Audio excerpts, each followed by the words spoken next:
Salut à tous, je vous retrouve aujourd'hui pour un tuto maquillage. Donc comme vous le voyez sur les images, c'est un tuto un petit peu extravagant qui est pas forcément facile à porter tous les jours mais qui est super beau. Alors dans cette vidéo, je vous préviens tout de suite, si je suis un petit peu différente que d'habitude, si je n'ai pas le même visage exactement et si je ne suis pas au même endroit, c'est tout simplement parce que c'est une vidéo que j'ai filmée il y a 2 ans. Donc à l'époque j'habitais encore chez mes parents, donc voilà, vous allez retrouver ma chambre de l'époque. Et puis j'ai pas exactement le même visage, c'est normal. En tout cas, si ce maquillage tel que vous le voyez là vous plaît, je vous invite à regarder la suite de la vidéo pour découvrir comment je l'ai fait. Alors je commence en vous montrant que j'ai appliqué un tonique sur ma peau puis une crème hydratante. Et puis j'avais pas énormément d'imperfections à cette époque-là de l'année, donc j'ai pas grand chose à camoufler, mais quand même je commence avec un anti-cerne. Donc là c'est l'anti-cerne de la marque Collection 2000 que je place sur les cernes hein, bien sûr. Je le place aussi sur le contour du nez vu que j'ai toujours des petites rougeurs, puis aux endroits où j'ai besoin de camoufler certaines choses, sur les paupières pour les rendre un petit peu plus claires et les unifier. Et voilà, donc là je ressemble à un indien en pleine cérémonie. Et j'ai une tête de folle, tout va bien. J'estompe ensuite mon anti-cerne avec un petit pinceau de chez Real Techniques. Voilà, juste pour l'estomper et pour éviter les démarcations.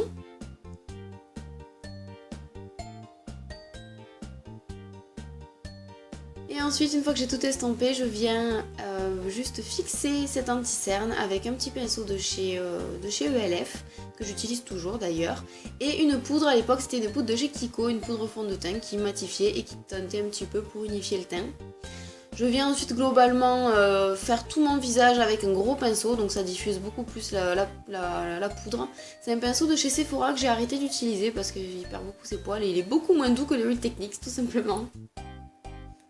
Ensuite je passe au contouring, donc j'utilise un petit pinceau de chez Sephora et encore une poudre fond de teint de chez Kiko mais qui est beaucoup trop foncée pour moi. Je l'avais pris parce qu'au moins c'est une teinte qui me va bien pour me faire mon bronzer à moi.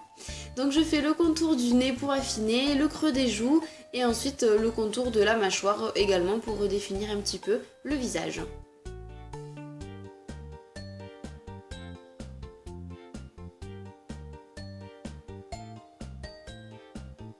Une fois que le contouring est fait, je passe à l'estompe tout simplement parce que c'est vrai que ce petit pinceau était très précis mais je préfère toujours estomper. Donc là j'utilise un pinceau de chez ELF qui est plat pour estomper les démarcations au cas où je préfère mieux estomper que pas. Et maintenant le blush, donc j'utilise un blush que je n'ai plus car je l'ai terminé, c'est un blush de chez Dior.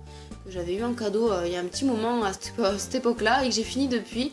Il est pas terrible, je vous avouerai, pour le prix que ça coûte, c'est 45 € je crois, c'est super cher, franchement, ne vous embêtez pas à acheter des choses aussi chères. Et je le pose comme d'habitude avec mon pinceau de chez Real Techniques.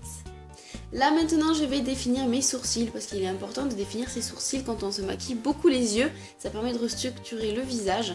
Donc j'utilise un fard poudre brun moyen et un petit pinceau à angle de chez ELF pour dessiner mes sourcils tout simplement. La palette que je vous ai montrée, c'est une palette que j'avais achetée, je sais plus, chez PB Cosmétiques je crois, c'est 88 couleurs mat. Et voilà la différence quand on a un sourcil maquillé et l'autre pas.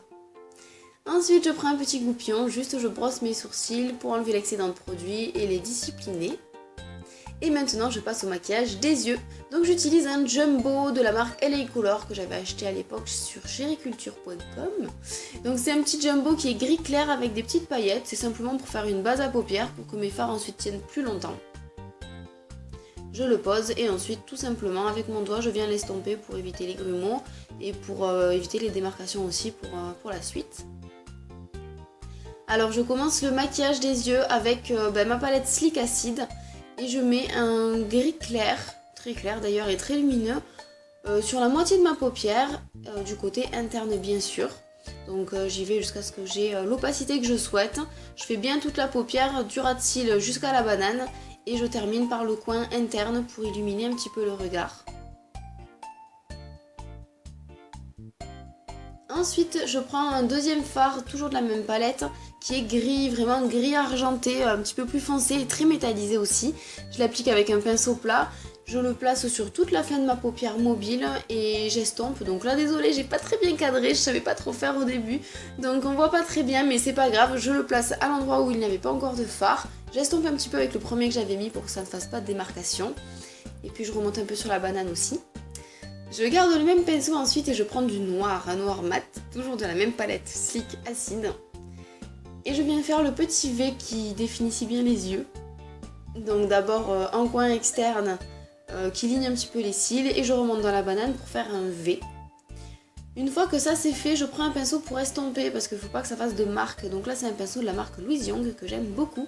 Je repasse tout simplement par-dessus mon noir pour adoucir un petit peu les traits. J'estompe ensuite encore un petit peu avec un pinceau un petit peu plus gros.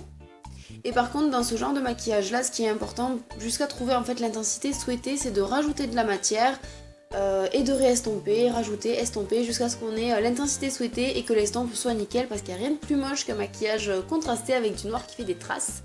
Donc voilà, j'en rajoute un petit peu et puis j'estompe à nouveau jusqu'à ce que je sois satisfaite du résultat. Ensuite je prends ma poudre de fond de teint finalement pour continuer l'estompe et pour finaliser l'estompe en fait avec une poudre de la couleur du teint. Il n'y a rien de mieux pour effacer les traces, des fois il y en a. Donc là je passe largement avec ce gros pinceau qui est un pinceau de chez Kiko que j'ai toujours d'ailleurs. Et voilà pour le dégradé sur les yeux. Je passe au liner, donc je passe au liner inférieur qui est un bleu électrique, c'est un liner et je crois que ça servait aussi de fard à paupières si on voulait, mais moi je l'utilise tout le temps en liner. C'en est un de chez Kiko, c'était une édition limitée, donc d'il y a vraiment 2 ans. Je l'ai toujours et il fonctionne, donc comme quoi c'est vachement un bon produit. Je ligne le ras de cils inférieur et je fais la petite pointe à la fin. C'est aussi un liner qui est waterproof si je me souviens bien. Là je fais mon eyeliner supérieur, donc je pris tout simplement un eyeliner en gel de chez Catrice noir. Et mon gros pinceau de chez Real Techniques, donc pour le dessous j'avais pris un pinceau le plus fin et là j'ai pris le pinceau le plus large. Mais qui permet quand même de faire un trait de liner assez précis sur le coin interne comme vous le voyez.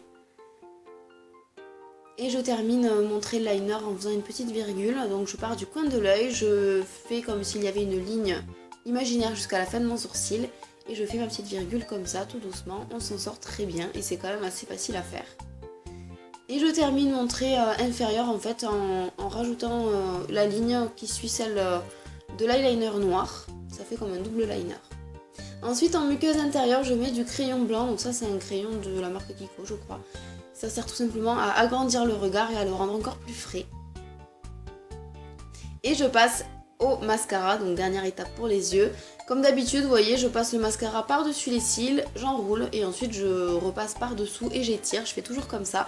Ça c'était un mascara de chez Yves Rocher que j'aimais beaucoup, je vous en ai souvent parlé dans mes favoris de l'année dernière. Depuis j'en ai un petit peu changé. Je mets un petit peu de mascara aussi sur les cils inférieurs vu que je les ai maquillés. Là vous voyez j'avais fait une trace en fait avec mon mascara sur la paupière et vu que j'avais un dégradé je voulais pas tout enlever. Donc la technique c'est de prendre le goupillon et de gratter, vous voyez il y a tout qui part.